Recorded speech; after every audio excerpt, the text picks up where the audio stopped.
You've felt it every single December. That icy chill when peppermint hits your tongue.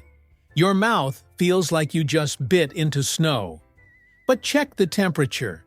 The candy is room temperature. Your tongue isn't cold.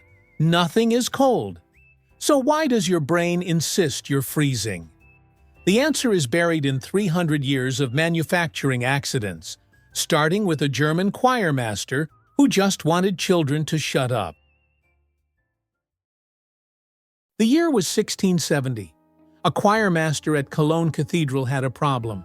His young singers couldn't sit still during the living creche ceremony, a Christmas Eve tradition that lasted hours. Children fidgeted. They whispered. They ruined the solemnity of Mass. His solution was bribery. Sugar sticks they could suck quietly. But candy during a religious service felt inappropriate. So he asked the candy maker to bend each stick into a shepherd's crook, honoring the shepherds who visited baby Jesus. Now they were religious symbols. The church approved. Children stayed silent. For 2 full centuries, that's all candy canes were. Plain white sugar bent into hooks. No stripes, no red color, no flavor at all. And definitely no mysterious cooling sensation. That would come much later, entirely by accident.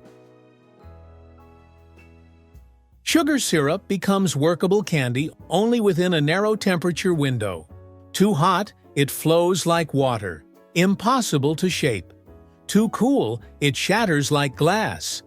That window is roughly 140 to 160 degrees, lasting maybe 90 seconds. Early candy makers pulled hot sugar between wall-mounted hooks, stretching until amber syrup turned milky white. The pulling motion feels like warm taffy, pliable but resistant, requiring constant movement to prevent cooling. Once consistency was right, workers sliced individual sticks and bent each one by hand before it hardened. Every single cane, bent individually. Breakage ran over 20%. Some batches lost half their product. Candy canes remained expensive luxuries. That changed when someone figured out the stripes. Stripes weren't decoration. They were quality control. Adding colored strips to white sugar created visual markers. Pull striped candy with consistent technique, the spirals stay even. Sloppy technique makes stripes wobble and bunch. Workers could see their mistakes in real time. Even stripes meant workable temperature. Distorted stripes meant you'd missed your window. The red came from cochineal, crushed insects producing stable crimson that wouldn't fade during cooking. Workers kneaded dye into separated portions, rolled thin ropes, pressed them onto white cylinders before pulling began. The technique is cane working, same method glassblowers use for millefiori patterns. But stripes solved manufacturing problems. They didn't solve the taste problem nobody wanted to talk about. Same sugar, same temperature, same technique. Why did some canes snap while others curved smoothly? Humidity. Sugar absorbs moisture from air. Humid days keep surfaces softer longer, extending that 90-second window to 2 minutes. Dry days cause immediate crystallization. Bending becomes impossible within 60 seconds. Coastal factories outperformed dry climates consistently. Some installed steam pipes along production lines, not for heat, but moisture. Workers learned the difference. Humid sugar bends like warm caramel. Dry sugar cracks.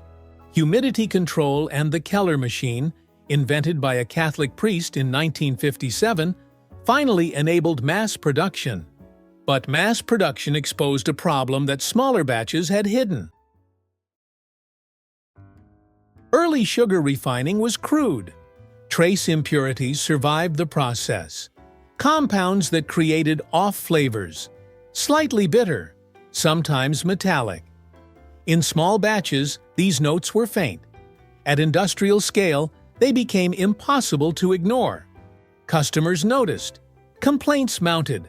Candy makers needed something to mask the taste without changing the product entirely.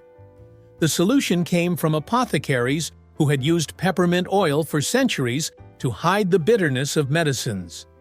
One manufacturer tried it. The impurities vanished, not removed, just overwhelmed.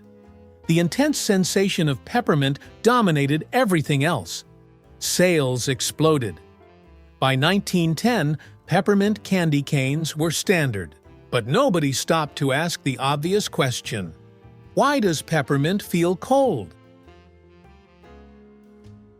Menthol is a chemical compound found in peppermint oil. When it touches your tongue, something strange happens. Your mouth has receptors called transient receptor potential cation channel, subfamily melastatin member 8. Tiny proteins designed to detect temperature drops. They're your early warning system for cold. Menthol binds directly to these receptors. Not near them, not around them. Directly to them, the exact same binding site that cold temperatures activate. Your TRPM8 receptors fire. They send signals to your brain screaming cold. Your brain has no way to know the difference. As far as your nervous system knows, you just put ice in your mouth. The temperature hasn't changed. Nothing is actually cold. Your brain is being lied to by a molecule that hijacked your survival instincts.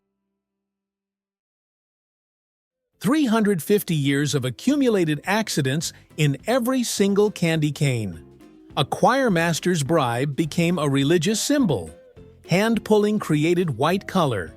Cane working created stripes for quality control. Humidity control enabled consistency.